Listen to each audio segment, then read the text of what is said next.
Uni Stories.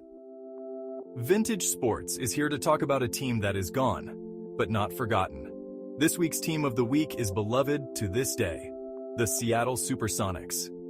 It's hard to believe that it's been nearly 2 decades since they left Seattle for Oklahoma City, but that does not erase a glorious basketball history in the Emerald City. The Seattle Supersonics were born in 1967. The name is a shout-out to the city's rich aviation history. It didn't take long for people in Seattle to fall in love with the Sonics, though that may have had something to do with the fact that it was one of their first entries into the 4 major professional sports leagues. The Sonics won their first NBA title in 1979, and until the Legion of Boom and Russell Wilson led the Seahawks to a Super Bowl victory, it was Seattle's lone championship. Let's dive into 3 surprising facts about the beloved Sonics.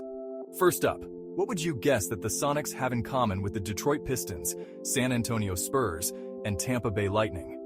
For the purposes of this particular video, the answer is that these franchises all played inside a domed stadium that was originally built for football or baseball.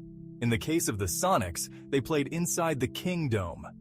The King Dome was most commonly associated with the Mariners and the Seahawks, as it was their home for many years. But between 1978 and 1985, it was home to 3 different teams in Seattle, including the Sonics. Fact number 2. Earlier I mentioned that the Supersonics name is a tribute to Seattle's history with the aviation industry, but the exact source of the Sonics name is even more interesting than the name itself. The team's name pays homage to the Boeing 2707, a supersonic transport that flew faster than Mach 2.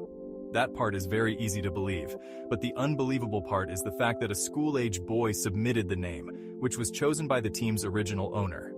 This is the moment where you say, "Huh, I didn't know that."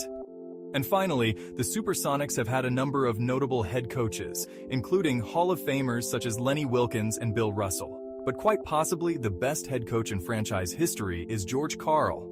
Karl was such an outstanding coach, you could also make the case that he is one of the best coaches in the history of the Denver Nuggets and the Milwaukee Bucks as well. Speaking of the Bucks, it's safe to say that they lost the Ray Allen and Gary Payton trade.